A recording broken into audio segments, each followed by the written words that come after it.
Morning everyone, कैसे हो आप सभी। आई होप कि आप सभी बहुत बढ़िया होंगे और साथ ही साथ आप सभी अपनी प्रिपरेशन बहुत ही बढ़िया तरीके से कर रहे होंगे। तो जैसे कि आप सभी को थंबनेल से आइडिया लग ही गया होगा कि आज के सेशन में हम क्या कवर करने वाले हैं। तो आज के सेशन में हम list of governor general cover करेंगे। अब आप बोलोगे मैम गवर्नर जनरल हम क्यों पढ़ रहे हैं, क्योंकि आप मोस्ट ऑफ द एग्जाम में देखोगे कि गवर्नर जनरल से रिलेटेड क्वेश्चंस आते हैं कि किस गवर्नर जनरल के टाइम पीरियड में क्या हुआ था। फॉर एग्जाम्पल जैसे सब्सिडरी अलायंस की जब हम बात करते हैं तो ये किस गवर्नर जनरल के टाइम पीरियड में आया था। डॉक्ट्रिन ऑफ लैप्स की जब हम बात करते हैं ये किस गवर्नर जनरल के टाइम पीरियड में आया था। जो आप बंगाल के डिवीजन की बात करते हो और पार्टीशन ऑफ बंगाल की बात करते हो तो ये जो आपका पार्टीशन है ये किस टाइम पीरियड में हुआ था, किस गवर्नर जनरल के टाइम पीरियड में हुआ था। इस टाइप के क्वेश्चन बहुत ज़्यादा आपको देखने को मिलता है। तो आज हम कोशिश करेंगे कि जो भी इंपॉर्टेंट गवर्नर जनरल्स थे, यानी कि जिनके टाइम पीरियड में कुछ इंपॉर्टेंट चीज़ें हुई थी, उन्होंने कुछ चीज़ें हमारे देश में इम्प्लीमेंट किया था, उन सारी चीज़ों को इस वीडियो में हम कवर करेंगे। तो जल्दी से इस सेशन की शुरुआत करते हैं, लेकिन उसके पहले आप सभी इस सेशन को शेयर कर दीजिए। जितने बच्चे सेशन में जुड़ चुके हैं वो जल्दी से सेशन को लाइक कर देंगे और जो बच्चे पहली बार चैनल पर जुड़े हुए हैं वो जल्दी से चैनल को सब्सक्राइब भी कर देंगे। तो चलिए फिर इसी के साथ हम लिस्ट ऑफ गवर्नर जनरल्स की शुरुआत करते हैं। तो जब आप सबसे पहले बात करोगे तो सबसे पहले नाम आता है वॉरेन हेस्टिंग का। वॉरेन हेस्टिंग जो थे वो आपके first governor general of Bengal थे। यानी कि इससे रिलेटेड आपसे क्वेश्चन क्या आता है कि बताओ first governor general of Bengal कौन थे। तो आंसर क्या होगा, आंसर हो जाएगा वॉरेन हेस्टिंग। WH करके इसको याद रख सकते हो। तो he was the head of the supreme council of Bengal and effectively the first governor general of Bengal from 1772 to 1785।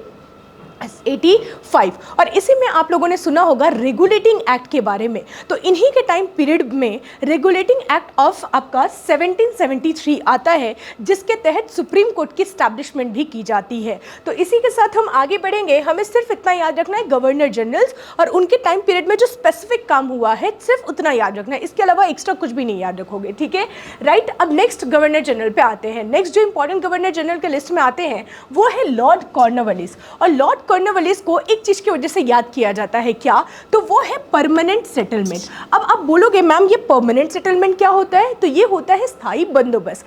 Permanent settlement के तहत ब्रिटिशर्स ने क्या किया था, ब्रिटिशर्स ने कहा कि देखो हम घर घर जाकर के टैक्स कलेक्ट नहीं करेंगे, तो बेटर ये है कि एक काम करते हैं, जो पर्टिकुलर विलेज में जो जमींदार है ना, जमींदार्स को ये रिस्पॉन्सिबिलिटी दे देते हैं कि देखो तुम्हारे गांव से ना इतना इतना टैक्स कलेक्शन होगा और ये टैक्स कलेक्शन जो होगा ये जमींदार किया करते थे और यही जमींदार टैक्स कलेक्ट करके डायरेक्टली ब्रिटिशर्स को दे दिया करते थे।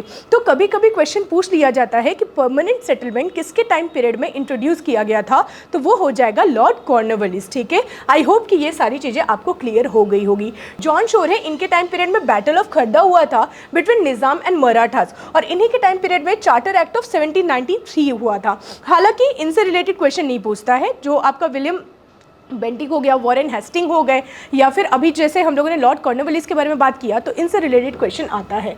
नेक्स्ट इंपॉर्टेंट गवर्नर जनरल में आते हैं और नाम आता है किसका, तो नाम आता है लॉर्ड वेलेस्ली। आपको पता है ब्रिटिशर्स को ये बात बहुत अच्छे से पता थी कि पता है भारत में ना एक चीज़ की कमी है, क्या, कि कहीं ना कहीं लोगों के अंदर यूनिटी नहीं है। और उस टाइम पीरियड में जब ब्रिटिशर्स भारत में आए थे तो ये लोग ये जानते थे कि किसी तरीके से हमें फूट डाल के राज करना है। तो अब क्या, ये लोगों ने प्रिंसली स्टेट्स को कहा कि एक काम करो, तुम लोग अगर नहीं लड़ सकते कोई बात नहीं, तुम्हारे जगह पे अगर तुमने पर्टिकुलरली ये आपका सब्सिडरी अलायंस अगर तुमने साइन कर दिया ना, तुम्हारे जगह पे लड़ाई हम करेंगे, यानी कि ब्रिटिशर्स करेंगे। तो बहुत सारे स्टेट्स ने क्या किया कि जानबूझ के पर्टिकुलरली सब्सिडरी अलायंस साइन कर दिया। तो क्वेश्चन पूछा जाता है कि ये सब्सिडरी अलायंस किसके टाइम पीरियड में इंट्रोड्यूस किया गया था, तो लॉर्ड वेलेस्ली के द्वारा इंट्रोड्यूस किया गया था, राइट। तो यहाँ पे तीन एकदम पूरा अच्छे से याद हो जाना चाहिए, क्या, तो फर्स्ट हो जाएगा वॉरेन हेस्टिंग जो कि first governor general of Bengal हुआ करते थे।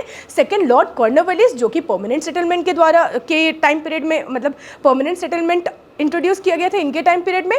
थर्ड आपको लॉर्ड वेलेस्ली का नाम याद रखना है जिन्होंने सब्सिडरी अलायंस इंट्रोड्यूस किया था।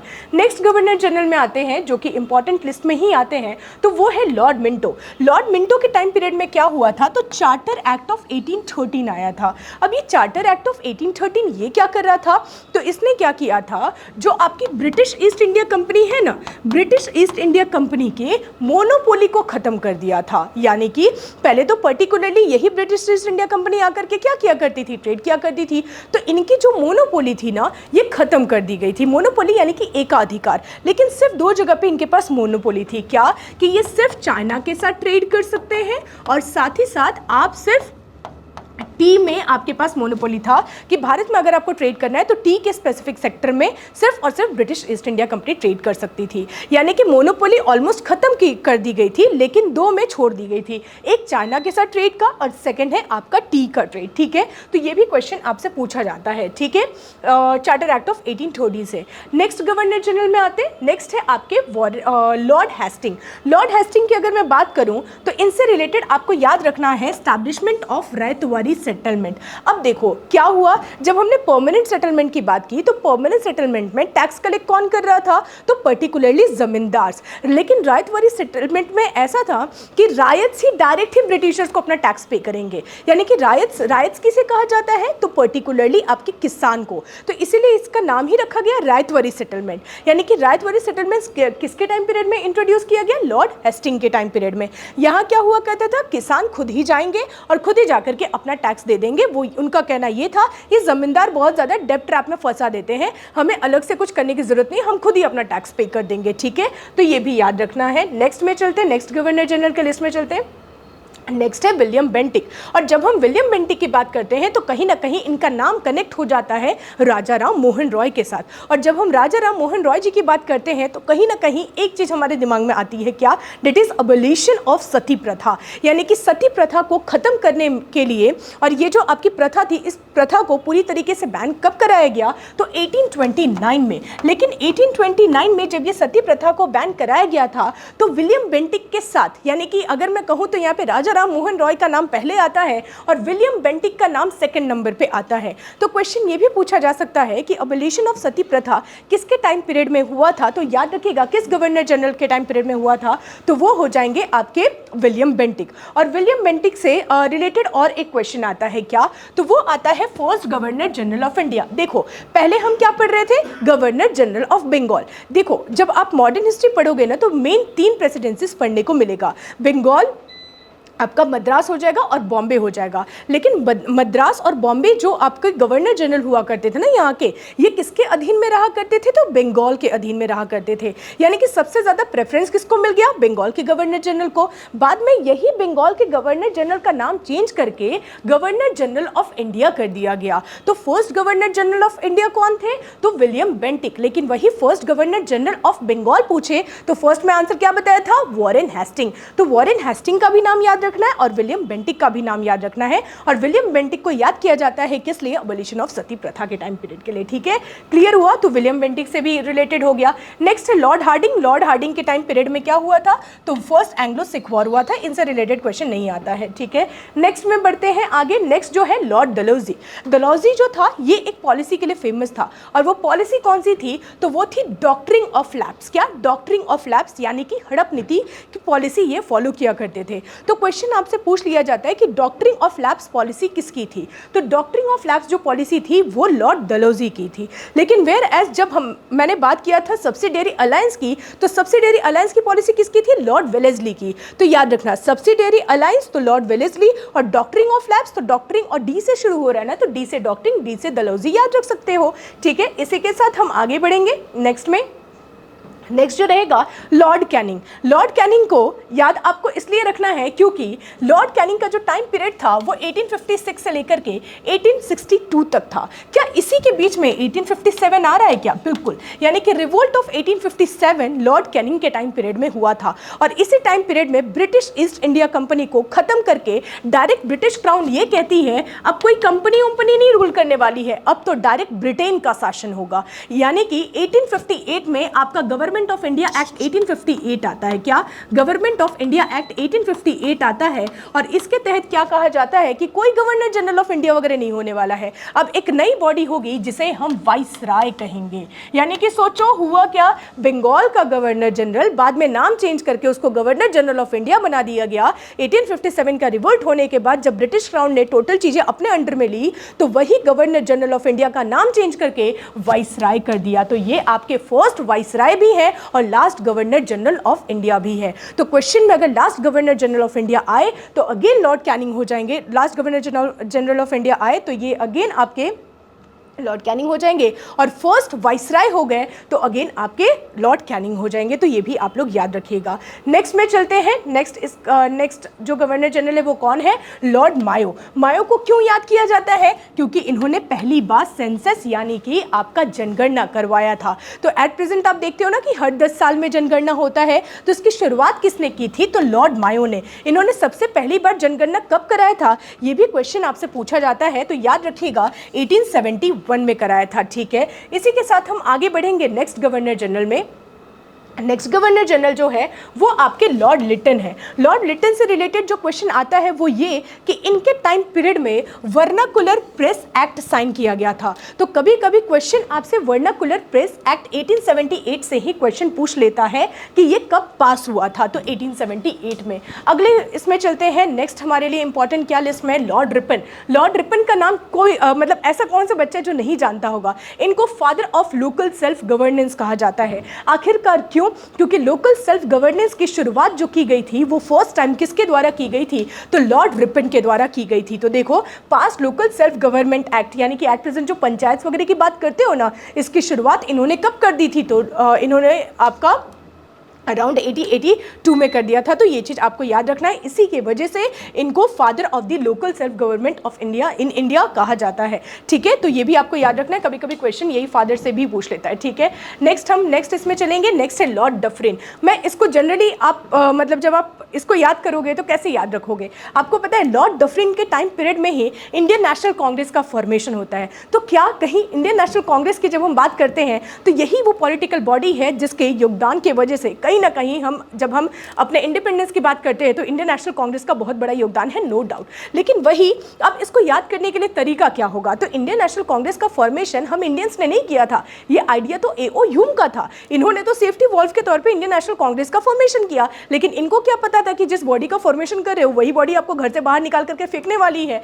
तो याद रखना ये डफर थे ना, तो डफरिंग के टाइम पीरियड में क्या था? तो इंडियन नेशनल कांग्रेस का फॉर्मेशन हुआ था। कब हुआ था? 1885 में हुआ था। ठीक है, बाकी एक्स्ट्रा पॉइंट्स जो बोल रही हूँ ना वो लिखते चलना आप लोग। ठीक है, नेक्स्ट आते हैं नेक्स्ट गवर्नर जनरल में लॉर्ड कर्जन। लॉर्ड कर्जन ने 1905 में क्या किया था? लॉर्ड कर्जन ने 1905 में बंगाल का पार्टीशन कर दिया, यानी कि जिस क्षेत्र में मुस्लिम मेजॉरिटी थी उसको ईस्ट बंगाल बना दिया और जिस क्षेत्र में हिंदूज की मेजॉरिटी थी उसे वेस्ट बंगाल बना दिया। तो क्वेश्चन पूछा जाता है कि पार्टीशन ऑफ बंगाल किसके टाइम पीरियड में हुआ था? तो लॉर्ड कर्जन के टाइम पीरियड में। लेकिन वही जब लॉर्ड कर्जन चले जाते हैं तो सिंपल सी बात है कि इनको सब कोई क्रिटिसाइज तो करेगा ही। इसके बाद आते हैं कौन? तो इसके बाद आते हैं लॉर्ड मिंटो। और हाँ, एक तो पार्टीशन ऑफ बंगाल पहले ही इन लोगों ने डिवाइड का काम कर दिया था और लॉर्ड मिंटो जब आते हैं तो 1909 में लेकर के आते हैं सेपरेट इलेक्टोरेट।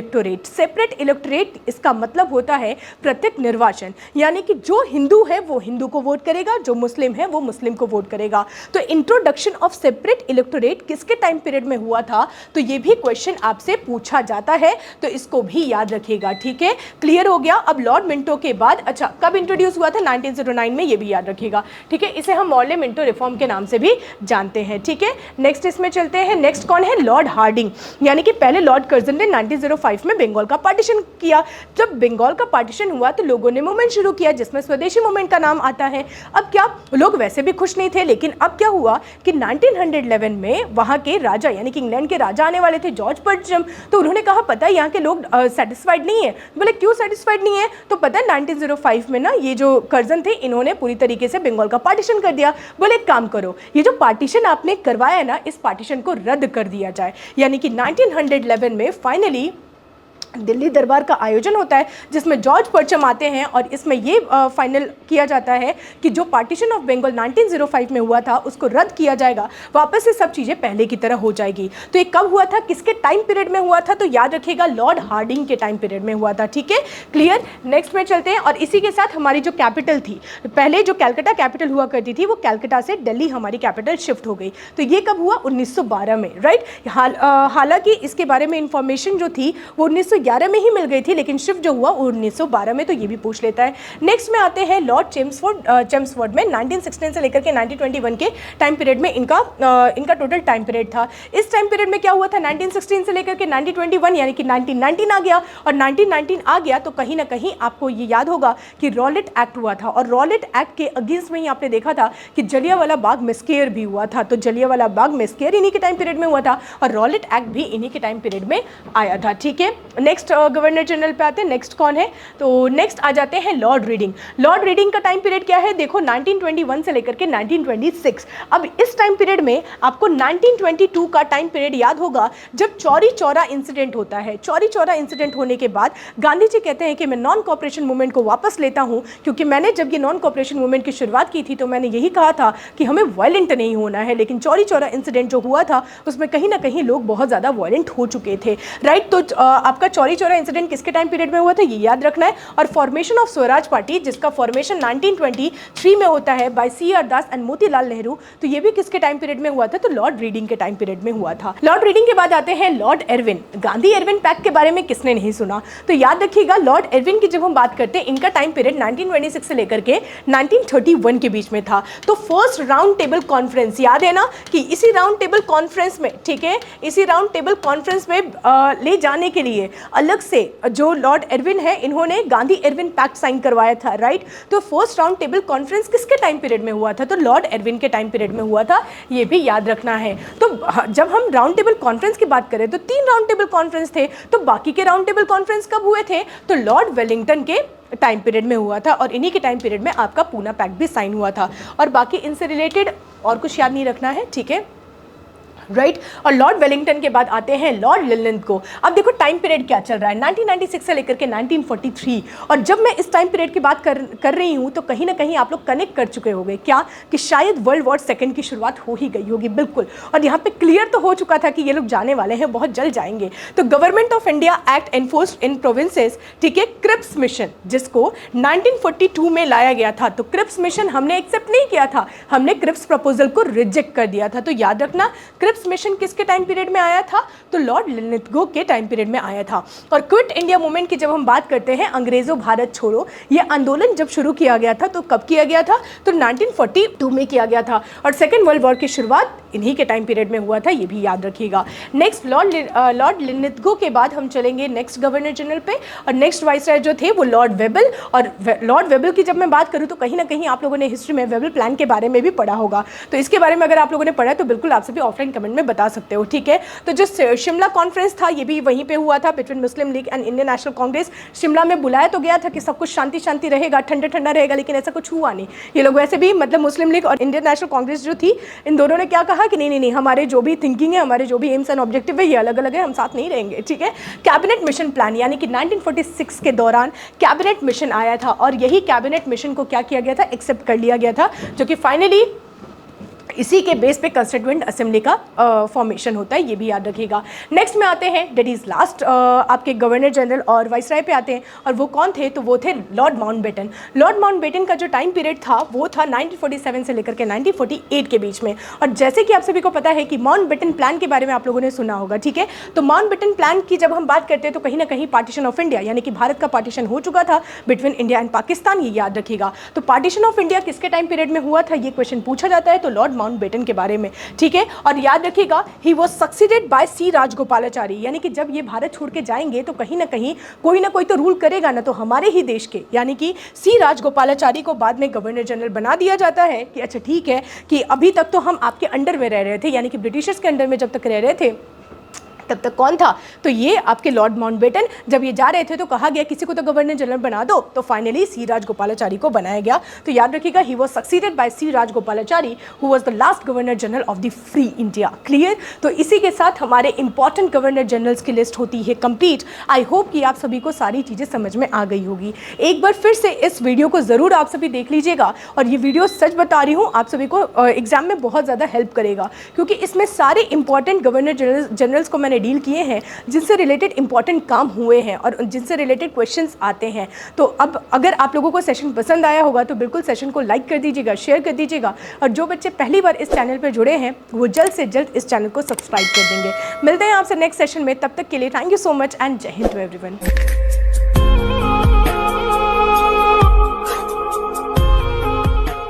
डियर एस्पिरेंट्स, क्या आप भी 2025 एग्जामिनेशन को क्रैक करना चाहते हैं अपने पहले प्रयास में? तो आज ही एनरोल करें सेंचुरियन डिफेंस एकेडमी के रिटन प्लस एसएसबी कोर्स में, जो आपको देने वाला है regular classes, free study material, trained faculties, experts of the SSB panel, free SSB coaching, India largest GTO ground के साथ में doubt clearing sessions, weekly mock test, rigorous practice. ये एक ऐसा संस्थान है जहां हम आपको A to Z प्रिपरेशन कराते हैं और आपको नेशनल डिफेंस एकेडमी की कड़ी तैयारी कराते हैं। प्राउडली ऑल इंडिया रैंक 1, 2, 3, 4 जैसे रैंक्स देने वाली सेंचुरियन डिफेंस एकेडमी आपको वेलकम करती है to join our upcoming courses for your end exam preparation. Please call on 97959 77776 for more information. Thank you, Namaskar and Jai Hind.